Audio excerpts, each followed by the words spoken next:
خب دوستان سلامت شد. امیدوارم که حال همگی خوب باشه. در خدمتون هستیم با وبینار ترین ویدیو شماره 2 آقای امزلاگ.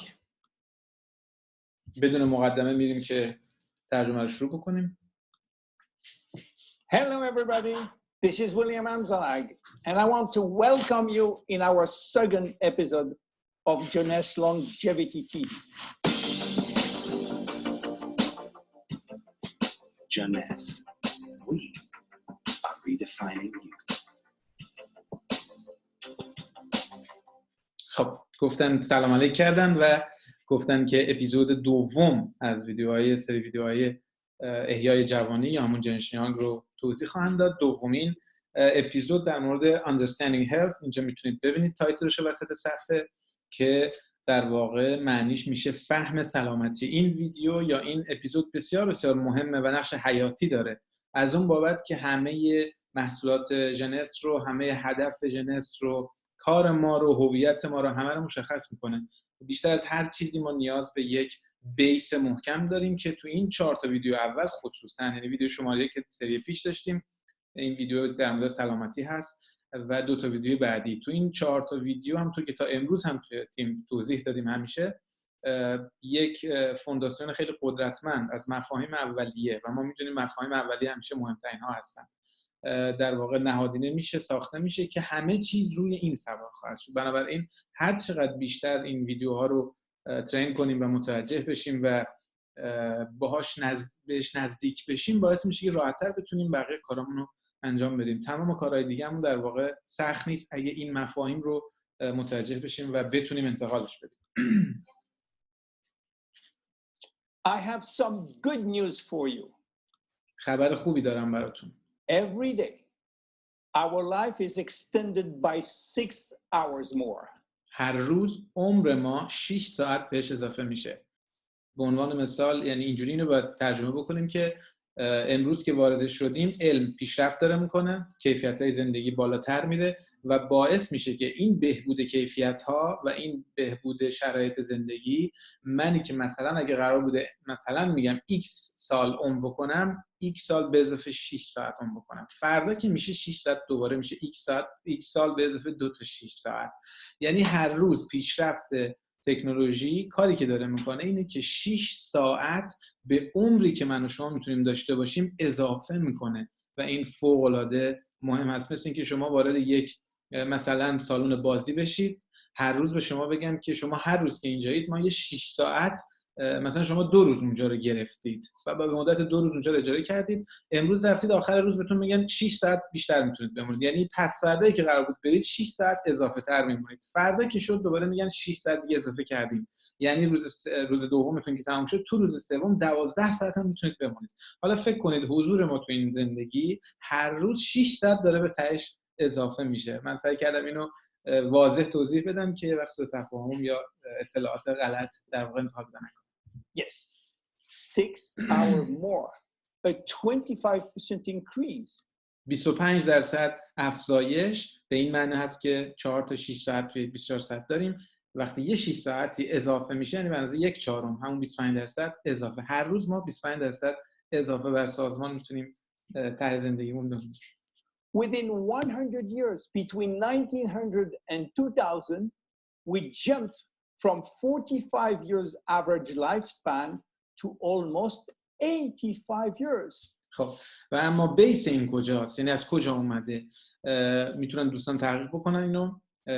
تو فاصله 1900 تا 2000 این 100 سال، 1900 میلادی تا 2000، حالا توی تصویر 1940 میبینید و 2020 میبینید. این حالا صحبتایی که ایشون میکنن من ترجمه میکنم. آقای دکتر امزلاگ میگن تو فاصله این 100 سال اتفاقی که افتاده، متوسط عمر انسان یا life expectancy یعنی انتظاری که از عمر میره و این یک اندیسی است که تو همه کشورهای دنیا وجود داره، life expectancy، و کشورهای معمولا مدرن، کشورهای پیشرفته، کشورهایی هستن که یا تو اون کشورها اندیس life expectancy بالا هست، یعنی افراد انتظار این که عمر بیشتری داشته باشن دارن بخاطر اینکه کیفیت بالاست، استرس کمتره، به قول معروف حالا شرایط بهتره به هر حال. و میگه که 1940 همونجوری تو تصویر میبینید لایف اکسپکتنسی 45 سال بوده، یعنی 45 سال اوریج عمرها بوده، نه اینکه هیچ کی بیشتر از 45 سال عمر نمی‌کرده. اینا اندیسای علمی هستن، اندیسای آماری هستن. ولی در واقع توی 2020 که اینجا می‌بینید میگه این به 85 افزایش پیدا کرده و شما الان اگه سرچ بکنید تو اینترنت لایف اکسپکتنسی، همین اصطلاحی که خدمتتون میگم، میتونید تو کشورهای مختلف اینو در بیارید. برای خانم‌ها متفاوت از آقایون هست خیلی وقتا و تو هر کشوری بخواید میزنید لایف اکسپکتنسی، مثلا این ایتالی، در ایتالیا، میتونید اونجا ببینید که لایف اکسپکتنسی چیه و این عدد افزایش پیدا کرده و این تغییر و این افزایش سن از اینجا اومده که بعد عدد 25% و 6 ساعت خلق شد. Why? Because we have a better health. دلیل چیه؟ چرا لایف اکسپکتنسی یا انتظار زندگی بالا رفته یا عمری که ما انتظارش داشته باشیم که این عمر رو بکنیم چرا اضافه شده؟ به خاطر اینکه سلامتی بهتر شده. But what means having a better health? معنی این که سلامتی بهتر داریم الان چیه؟ Word health is so important for us that we really need to understand his meaning. کلمه سلامتی بسیار مهم هست، برای همین ما نیاز معنیش رو دقیق بدونیم. You know, health has always been a major concern of all societies. سلامتی یکی از دغدغه‌های اصلی جوامع بوده همیشه. The ancient Greeks believed that health was the result of a perfect physical balance. یونانیان باستان عقیدهشون این بود که سلامتی به معنی داشتن یک فیزیک خیلی فیت و درست حسابیه، مثل مجسمه‌ای که می‌بینید. یعنی اعتقادشون این بود که این نشون دهنده سلامتیه. For the Indians, being healthy means being in harmony with nature. ترجمه سلامتی یا معنی سلامتی برای هندوها هارمونی و یک نواختی و هماهنگی با طبیعته. The ancient Chinese believe that health is a reflection of vital energy. They call it qi. انعکاس انرژی حیاتی به نام چی برای چینیان، در واقع چینیان باستان یا چینیان قدیم، معنای سلامتی بوده. The Western approach focused mainly on diseases and their treatment. اما غربی ها برای اونها معنی سلامتی اینه که تمرکز مطلق بکنن روی مریضی ها و درمانشون. And with this concept based on science and experimentation, millions of lives have been saved. و با همین فلسفه که بیان رو علم تمرکز بکنن و آزمایشات انجام بدن، ساینس و experimentation یعنی آزمایشات، هم آزمایشاتی که شاید به آزمایشگاه لابراتوار انجام میدن، بر مبنای این دو مورد در واقع اومدن و میلیون ها زندگی رو نجات دادن. And life expectancy has increased drastically. و به خاطر همین لایف اکسپکتنسی یا انتظار ما از زندگی یا همون عمر بگیم خیلی ساده اضافه شده و در واقع به شکل خیلی زیادی این عدد افزایش پیدا کرده. This spectacular increase brought our society to a new way of thinking. این افزایشه و این تغییرات خیلی مثبت ما رو به یک بینش جدید رسونده. Not anymore based on treating disease or on saving life, but more on quality of life. که دیگه مبناش درمان مریضی ها و نجات دادن جون نیست. چون خیلی قوی تر شده، خیلی حرفه‌ای تر شده، فکرش دیگه نجات دادن آدم از مرگ و اینا نیست. دغدغه‌اش اینه که چجوری کیفیت زندگی رو ببره بالاتر. یعنی یه زمانی هست شما یه جا توی مثلا توی رینگ بوکس دارید مش می‌خورید. خب همه دغدغه‌تون اینه که دیگه مش نخورید. ولی پیشرفت می‌کنید، حالا دغدغه‌تون اینه که چجوری بزنید طرفو. این دو تا جاییه که عوض شده. میگه زمانی همه دغدغه دکترا، پزشکا، علم این بود که چجوری نمیریم، چجوری جون خودمون رو نجات بدیم توی مریضی‌ها و فلان فلان، ولی میگه الان خیلی قوی شدیم. فقط دغدغمون این نیست دیگه، یا از این دغدغه گذشتیم و الان چجوری حمله بکنیم یعنی چه دیگه نمیریم مثلا، یا خیلی فاکتورهای سلامتی رو ببریم بالا. بعد دقیقاً چیزی که ایشون گفتن کیفیت زندگی رو ببریم بالا. You know, for most people, health means no disease. برای خیلی ها معنای سلامتی غیبت مریضیه. I am not sick, so I am healthy. میگن که من مریض نیستم پس سلامتم. This is wrong. و این غلطه. All chronic diseases take years to become detectable. And it همه مریضی هایی که آروم توی بدن ما دیولاپ میشن یا به وجود میان یا رشد میکنن، اینها به زمان زیادی نیاز دارن تا در واقع کامل بشن، خودشون رو نشون بدن و دیتکتبل بشن، یعنی قابل دیدن بشن، قابل شناسایی بشن. مریضی هست ولی کسی نمیتونه بشناستش که. بنابراین که شما بگید من مریض نیستم پس سلامتم، غلطه، چون ممکنه یه سری مریضی‌ها می‌دونیم اکثر این مریضای خطرناک نشون نمیدن خودشونو. به خاطر همین شما لزوما به این دلیل که فکر می‌کنید مریض نیستید، سالم هم نیستید. is our genes, our potential overweight, our eating habits, our physical, mental and emotional condition that will affect in a positive. و میگه چیزی که خیلی مهمه، بحث ژنتیکی ما، ژن‌های ما، بحث پتانسیل وزنی ما. اگه وزنمون بالاست، اگه چاق هستیم، این میتونه در واقع ما رو به مخاطره بندازه و اینو میدونیم. عادت‌های غذاییمون، شرایط جسمی، فیزیکیمون، روحیمون و شرایط احساساتیمون، همه اینها میتونه ما رو به سمت مثبت یا به سمت منفی هول بده. سمت مثبت یعنی که سلامتی، سمت منفی یعنی که مریضی. Or negative way, our health status. But this is not enough to really define health. Scientists need one more criteria. میگه ولی اینها کافی نیست که ما بتونیم سلامتی رو به شکل کامل تعریف بکنیم. دانشمندا یه فاکتور نیاز دارن که بتونن این سلامتی رو در موردش صحبت بکنن. منظور اینه که شما فرض میکنید تو جیبتون یه مقداری پول دارید، این پول رو در میارید میشمارید و میگید من 500 تا تک تومانی مثلا پول تو جیبمه. من به عنوان یک ناظر میگم پول کمیه. و اگه شما مثلا 2 میلیون پول نقد تو جیبتون در بیارید یا مثلا $10,000 پول نقد تو جیبتون، ما به عنوان ناظر میگیم پول زیادیه. ما یه فاکتوری داریم الان، یه معیاری داریم که بر مبنای معیار میتونیم بگیم این کمه، زیاده یا اصلا هیچی نیست یا خیلی خوبه، کمه فلان. یه فاکتوری نیاز داریم که بتونیم بگیم این چقدر سلامتی هست، عدد بهش بدیم و دانشمندان نیاز به این فاکتور دارن. How quantifying health? چجوری میتونیم عدد بدیم به سلامتی؟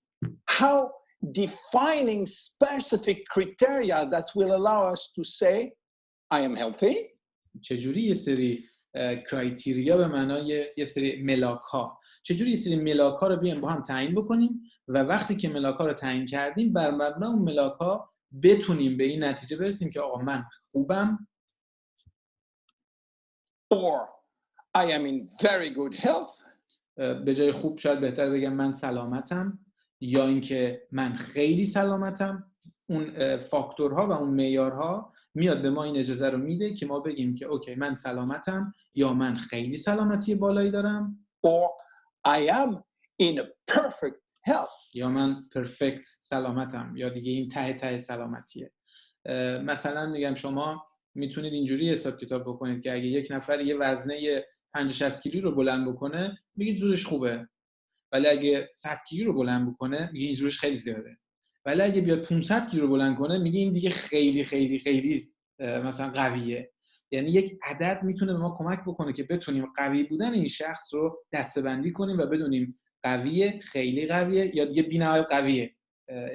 سلامتی هم همینه. دانشمندان دنبال چیزی هستن که بیان مثلا یه وزنه‌ای رو بدن به یه نفر بگن وزنه رو بلند کن من بفهمم چقدر تو سلامتی، منظور. ولی اون برای فهمیدن اینکه اون فرد چقدر قدرت داره میتونه استفاده بشه، اون وزنه مثلا. ولی برای سلامتی چه فاکتوری رو این استفاده میکنن و این خیلی مهمه.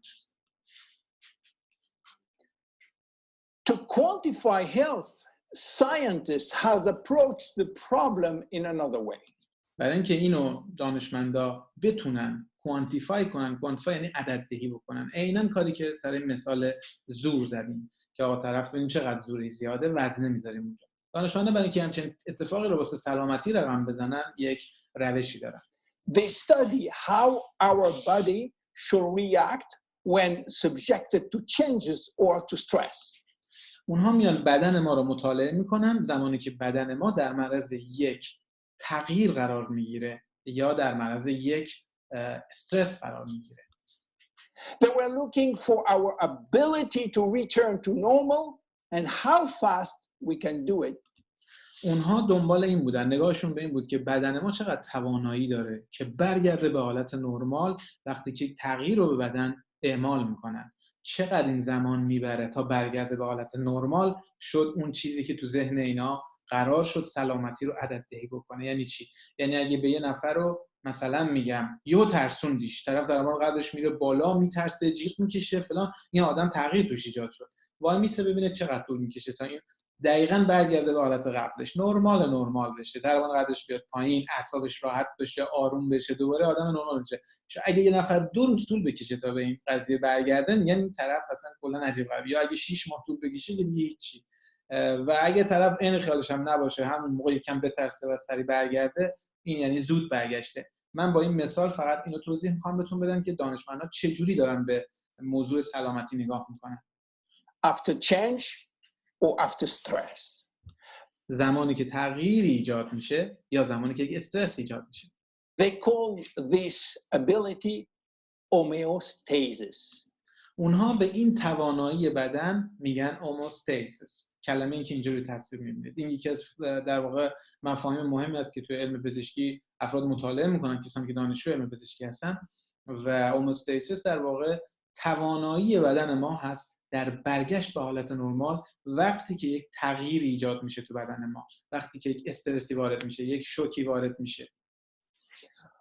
Homeostasis is defined as the ability for our body to maintain a state of stability despite the constant changes within his environment. اما این تعریف دقیق homeostasis هست. توانایی بدن ما که یک حالت استابیلیتی یعنی پایداری، یا حالت پایداریشو، حالتی که داره رو حفظ بکنه علیرغم اینکه اون بیرونه تغییرات همیشگی تو محیط هست. همیشه اون بیرونه تغییر هست. بیرون در واقع محیط زندگی ما تغییرات هست. دما بالا پایین میشه، سر و صدا بالا پایین میشه، ممکنه ما بترسیم، ممکنه شرایطمون استرس‌زا باشه، همه جور اتفاق ممکنه اون بیرونه بیفته، چه روحی چه جسمی. اما هوموستاسیس چیه؟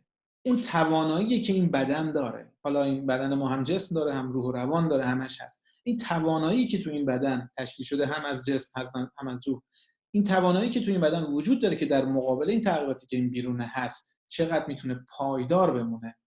و اینو ما میدونیم که اگه یکم بهش فکر بکنیم کلا یه چیز مثبت هست. حالا ما شاید اطلاعات پزشکی دقیق ازش نداریم و نخواهیم داشت، ولی میدونیم که این فرد چقدر پایدار در مقابل تغییرات یک فاکتور مثبته. حالا دانشمندان اومدن میگن که توانایی بدن ما زمانی که اون بیرون تغییر ایجاد میشه چقدر میتونه خودش رو نگه داره، یا اگه تغییر ایجاد شد چقدر زود میتونه برگرده به حالت نرمال. این میشه homeostasis. This is a scientific definition. این یک تعریف علمی هست. But in order to understand this fundamental concept, let our imagination wander. خب این یک تعریف علمی بود، ولی میگه برای اینکه اینو متوجه بشیم بیایید ذهنمون رو مقداری باش بازی کنیم، تصور بیاید مثال میخواد بزنیم که کمک کنه به ما اینو متوجه بشیم. Let's suppose that we all born on a steel cable stretched between two tower buildings. بیاید تصور بکنیم که ما همگی روی یک تنابی که بین دو تا در واقع دو تا برج بزرگ هست، بین دو تا برج بزرگ یه تناب وصل کردن. بیاید تصور کنیم که ما روی یک تناب، همون تناب باریک، رو اون به دنیا میاییم. انگار زندگی ما انسان‌ها رو اون تنابه. Our parents and their parents were acrobats. پدران ما همه آکروبات بودن. اینجوری بیاد فکر کنیم. And lived permanently 24 hours a day on this cable. و اونها 24 ساعت زندگیشون، همه زندگیشون رو این در واقع تناب‌ها زندگی کردن. بیاد اینجوری فکر کنیم. To avoid falling, they must constantly reach a dynamic balance, which will involve not only hundreds of muscles in their body, but also all their functions and their 5 senses. خب حالا این آدما اگه میخوان رو اون تنابه بتونن بالانس خودشون رو حفظ بکنن، بتونن زندگی بکنن، نیاز دارن که همه جسمشون درگیر بشه، همه ماهیچه‌هاشون درگیر بشه، همه 5 تا سنسشون، 5 تا حسشون، حواسشون درگیر بشه، همه ذهنشون درگیر بشه، همه اینا رو باید استفاده بکنن. یعنی فرض کنید شما میخواید تعادل خودتون رو روی دیوار، حالا نگیم بدون تناب، چون این تناب برای کسایی که حرفه‌ای نیستن خب قطعاً امکان پذیر نیست که ما بریم روی این تناب تست بکنیم، ولی یه دیواری که میتونیم روش وایسیم.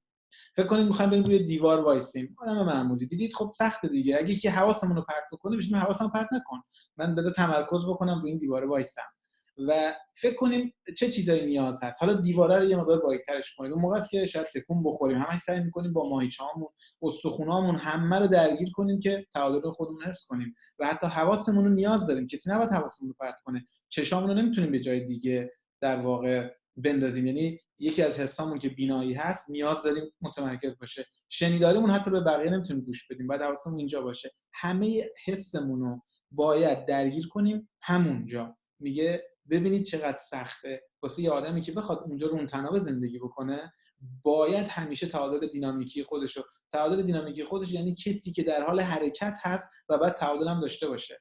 خب یه همچین آدمی تکون میخوره، یه قدم برمیداره، خیلی سخته که این نیفته. بنابراین میگه ببینید چقدر سخته، این آدم باید همش پیوسته 24 ساعت هر لحظه همه ماهیچه‌ها، همه حواس، همه ذهنشو درگیر کنه، به کار بگیره تا بتونه اونجا تعادل خودش حفظ کنه. Their brain will evaluate their strategic choices and their emotions should be managed if ذهن اونها آنالیز میکنه استراتژی‌هایی که این باید برداره و حواس این فرد باید تحت کنترلش باشه. اگه یهو به ترس خودش رو ببازه خب میفته. یعنی میگه نگاه کن ذهن داره این کارو میکنه، حواسش داره این کارو میکنه. danger threaten them and this is permanent. و میگه این همیشگی هست. اونا اونجا به دنیا اومدن تا آخر زندگیشون هم اونجا، همیشه باید اینو رعایت بکنن. 24 hours a day 24 ساعت در روز break. بدون استراحت. Homeostasis. این مثالی که زد میگه فرض کن اینجوری زندگی، این هومئوستاسیسه. این اون اتفاقی که تو بدن ما داره میفته و بدن ما 24 ساعت از روز اول تا روز آخری که زندگی میکنه، این بدن 24 ساعت عین آدمی که روی دونه از اون تنابا وایساده و هر لحظه مراقب نیفته، ذهنش، فکرش، عضلاتش، همه چی اونجاست. این بدن هومئوستاسیس، این بدن اینه، توانایی بدن این که برگرده به حالت تعادل اگه اتفاقی میفته و این همیشگیه. ما چجور رو تناب خودمون رو نگه داریم که نیفتیم؟ همینجوری بدن ما باید همیشه حالت تعادل خودش حفظ بکنه برای اینکه نیفته، برای اینکه از تعادل اگه خارج بشه بدن ما، یه چیزی کم یا زیاد بشه، فشار خون بره بالا یا پایین، چربی بالا یا پایین، آب بدن کم یا زیاد، همه این تغییرات اگه نتونه بدن برش گردونه، تعادلش از دست میده و میفته. و بدن ما تو کل زندگیمون داره این کارو میکنه، داره این تعادل حفظ میکنه و به این توانایی حفظ این تعادل میگن هومئوستاسیس. با این مثال معنای هومئوستاسیس رو توضیح داد. Life is an ongoing battle between two opposite but complementary forces. زندگی یک نبرد بی‌پایان و همیشگی بین دو نیرو هست که این دو نیرو در تضاد با هم هستند ولی تکمیل کننده هم هستند. On one hand, we have activating forces which facilitate biochemical reaction. از یه طرف activating forces، نیروهایی که انرژی میدن، ما رو به فعالیت وادار می‌دارن، اکتیو میکنن، فعال سازن، که در واقع تمام این بیولوژیکال پروسس ها رو دارن راهنمایی میکنن، تمام پروسه های بیولوژیکی که تو بدن ما اتفاق میفته رو دارن اینها فعال سازی میکنن، دارن هدایت میکنن، شروعش میکنن. پس یه سری از نیروها activating forces، نیروهایی که انرژیزا هستن، فعال ساز هستن، اکتیو کننده هستن، stimulate energy expenditure. And on the other hand, we have sleeping. نیروهایی که stimulate energy expenditure یعنی مصرف انرژی رو تحریک میکنن، یه کاری میکنن که انرژی مصرف بشه. از طرف دیگه sleeping forces، انرژی هایی که بدن ما رو به استراحت دعوت میکنن. Forces which will slow down all biochemical reaction. همه در واقع ریاکشن ها و پروسه های بایوکمیکال، بیوکمیکال و بیوشیمیایی رو تو بدن سلو داون، سرعتش رو کاهش میدن. یعنی چی؟ یعنی بدن رو دعوت میکنن که استراحت کن، بخواب، زیاد دیگه انرژی نذار، زیاد کاری نکن. حالا به زبون خودمونی من دارم میگم. Energy expenditure. و مصرف انرژی رو میگه بیار پایین. مثل اینکه یه نفر شب میگه برق رو خاموش کن، یه نفر صبح میگه برق رو روشن کن. زمانی که برق رو روشن کنی یه عالمه انرژی شروع میشه، و زمانی که خاموش میکنی میگه برو بخواب، همه انرژی رو میاره پایین. The objective is to reach a state of alternation between rest and activity. هدف چیه؟ هدف اینه که ما یک نقطه تعادل پیدا بکنیم بین حرکت از استراحت به فعالیت و فعالیت به تعادل. بین این دوتا باید یک نقطه تعادل ایجاد بشه و این نقطه تعادل حیات ما توشه، سلامتی ما توشه. Homeostasis is the appropriate response to permanent change.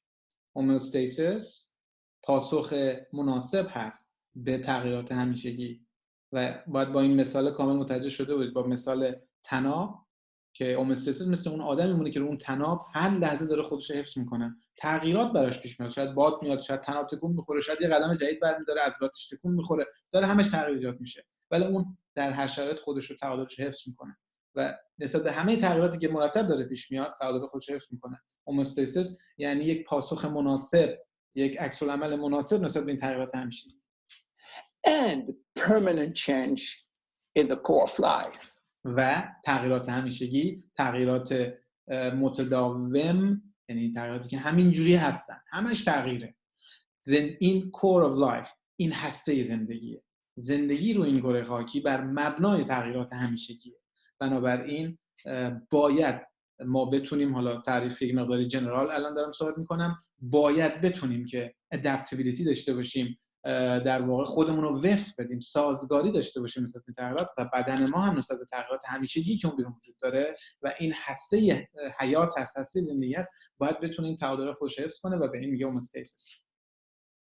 Our body is faced with thousands of changes per second. بدن ما در هر ثانیه با هزاران تغییر روبرو هست. چه تغییراتی بچه‌ها؟ یکی از اونها میتونه، یه مثال حالا من میزنم، من تخصص پزشکی ندارم، فرض میکنیم دیواره سلول یه سری مواد همیشه وارد میشه خارج میشه و خب دقت بکنید که این مواد وقتی وارد میشه اون مواد تو سلول بیشتره، حالا وقتی خارج میشه مثلا داخل سلول کمتر میشه. این تغییرات همیشگیه. حالا فکر کنید تو بدن ما مگه فقط یه سلول وجود داره یا مگه فقط یه دونه پروسه در حال انجامه؟ چش داریم، گوش داریم، قلب هست، نمیدونم تنفس، ذهن، فلان، همه اینا داره کار میکنه. فکر کنید چقدر اتفاقات، چقدر تغییرات در هر لحظه داره تو بدن ما اتفاق میفته و این اون چیزی هست که میگه در واقع آیت دکتر امزلاگ میگه هر لحظه تو بدن ما هزاران اتفاق و تغییر داره رخ میده And quickly regain its balance. و بدن داره تک تک اون تغییرات رو برمیگردونه به حالت نرمالش. ببینید بدن خیلی حتی حرفه‌ای‌تر و کارش سخت‌تر از اون آدمیه که میخواد رو اون طناب خودش رو نگه داره. بدن 24 ساعت روز اولی که ما به دنیا میایم تا لحظه‌ای که از این دنیا میریم داره مرتب همه این هزاران تغییراتی که در لحظه تو بدن ما داره رخ میده داره سعی میکنه برگردونه به حالت تعادل. Losing this adaptability will lead to diseases and to aging. زمانی که بدن دیگه نتونه این برگردونه رو انجام بده، این تعادل رو حفظ بکنه، تا یه چیزی تکون میخوره برش گردونه، به محض اینکه بدن نتونه این کارو بکنه، بدن به سمت مریضی میره و بدن به سمت پیری میره. So finally, how can we define health? بنابراین تعریف نهایی ما از سلامتی چیه؟ Health today is defined by the adaptability of our body to توانایی بدن ما تو سازگاری، تو تغییر، تو همفاز شدن با اون تغییراتی که تو محیط به وجود میاد، توانایی بدن ما رو بهش میگه در واقع سلامتی. This adaptability is achieved through a complex but coherent organizational system. تو بدن ما یک سازمان وجود داره، یک سیستم سازمانی وجود داره از اندام‌های مختلف، از ارگان‌های مختلف، حواس مختلف. میگه این بالانسه از یک هماهنگی بین همه اینا داره ایجاد میشه. بنابراین تعریف سلامتی این شد که بدن ما چقدر میتونه سریع نسبت به تغییرات محیط جبهه بگیره اینو با یک مثالی قبلا هم توضیح داده بودیم. فرض می‌کنیم شما الان نشستید پشت میز، پشت صندلی یا حالا توی خونه، دارید موبایلتون دستتونه، دارید چیزی گوش میدید، یا داد میزنن که مثلا خونه رو ترک کنید، مثلا آتش سوزی شده یا سریع برید بیرون یا خدا نکرده زلزله شده یا هر چیزی. شما میدوید بیرون. زمانی که میرسید بیرون قلبتون داره میزنه، نفستون شاید بالا نمیاد، اصلا کلا یا شوکه شدید، تغییری توتون ایجاد شده.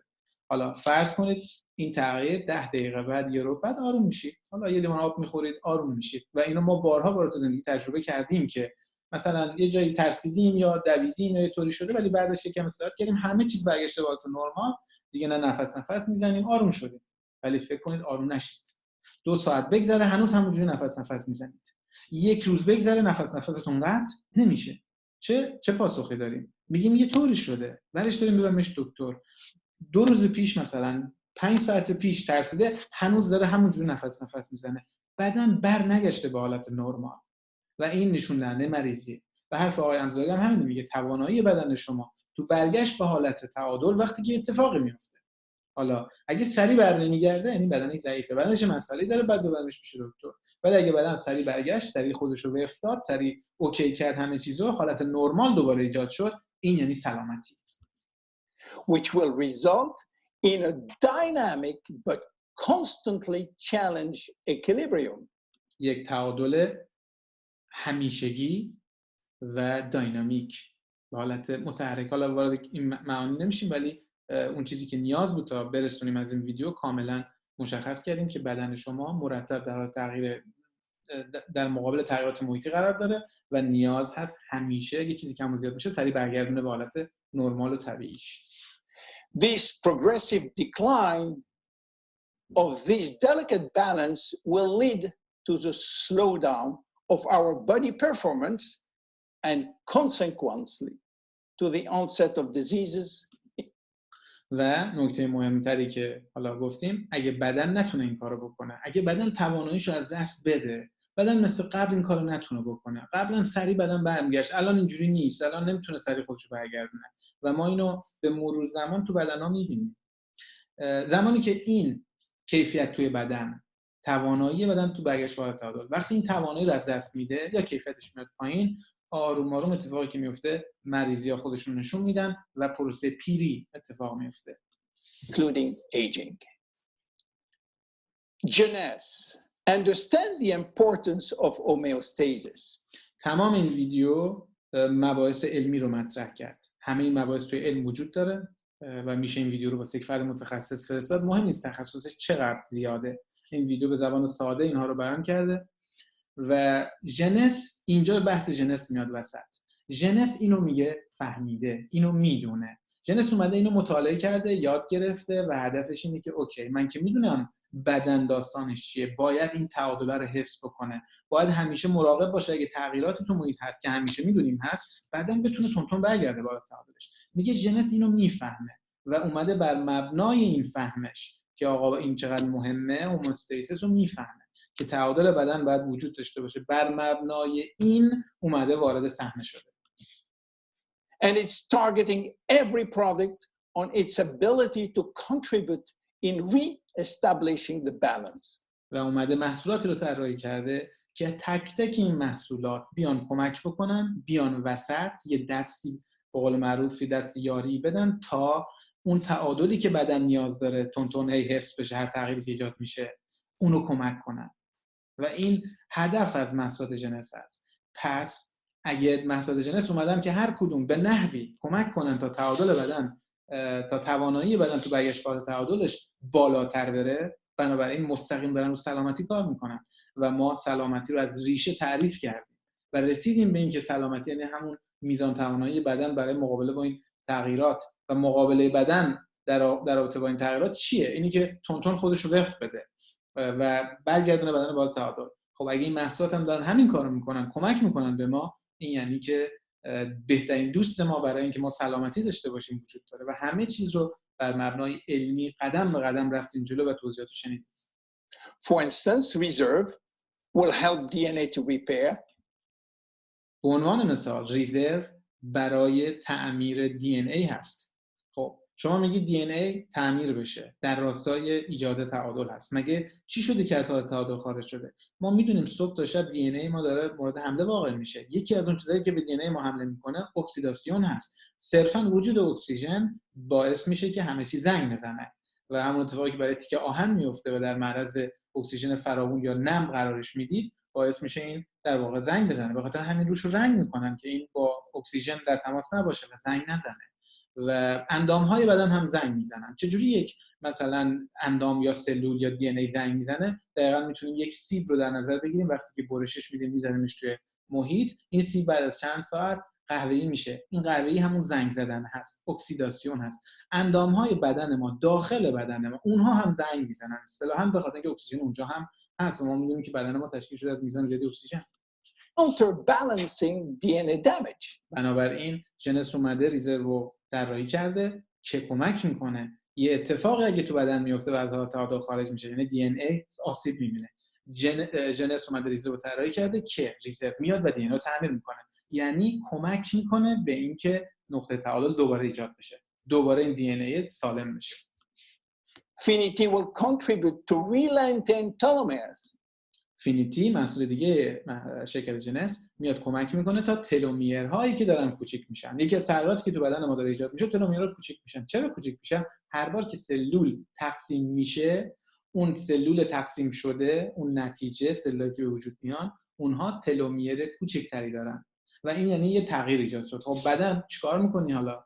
سلامتی بدن که قرار شد تعریف این باشه که چقدر زورت میرسه که بیای تغییراتی که ایجاد شده رو برگردونی به حالت قبلی، یعنی تلومیر رو برگردونی به حالت قبلی بزرگ بشه، ولی این کار تو بدن انجام نمیشه. بدن ما این کار رو نمیتونه انجام بده. خوردن فینیتی به خاطر داشتن تی65 یا تلومراز اکتیویتور تلومراز باعث میشه که خب این محصول نتیجه تحقیقات یک نوبلیسته و این شوخی نیست و این باعث میشه که تلومیر حالا دوباره برگرده به حالت اولش، بزرگتر بشه. و این یعنی چی؟ یعنی تغییری تو بدن ایجاد شده بود، سلامتی ما توانایی برگردوندن اون تغییر به حالت قبلی بود، بدن نمیتونست، ژنس اینو میفهمه، میاد فینیتی رو طراحی میکنه که بتونه به حالت تعادل بدن کمک کنه. To counterbalance telomere shortening. This is Generation Young. این همون جنریشن یانگ هست. با افتخار میگه اینجا که اینجاست که ما میگیم جنریشن یانگ، یا نسلی که نگاهمون به این نوع از پیری هست، به این نوع از احیای جوانی هست. My name is William Amzlaag and I am Generation Young. من آقای ویلیام امزلاگ هستم و من نسل جنریشن یانگ هستم. Thank you and see you for our next episode. اوکی، ممنون و متشکرم دوستان. امیدوارم که از این ویدیو هم لذت برده باشید. تا جلسه بعدی که ویدیو شماره 3، اپیزود شماره 3 از سری ویدیو آقای امزلاگ رو خدمتتون توضیح خواهیم داد. همتون رو به خدای بزرگ میسپارم. حتما دوستان بلو هوپی دقت بکنید که این ویدیوها رو هر چقدر که میتونید ببینید. برای منی که شاید هر ویدیو رو باور کنید بالای 100 بار تا حالا دیدم، هر بار ازش بینش بیشتری میگیرم. تکرار مسائل پایه‌ای، تکرار بیسیک ها، تکرار مسائل بیسیک راز موفقیت است. بنابراین هر چقدر که بتونید، این موقع دارید نهار میخورید، غذا میخورید، نشستید ویدیو رو بذارید 6 دقیقه، 7 دقیقه، 8 دقیقه، 10 دقیقه است، حتما باز دوباره ببینید. بهتون در واقع شما یه دریافت‌های واقعی رو تازه بعد از اینکه بارها میبینید به دست میارید. ممنون و متشکر. تا جلسه بعد همه رو به خدای بزرگ میسپاریم. خدا نگهدار.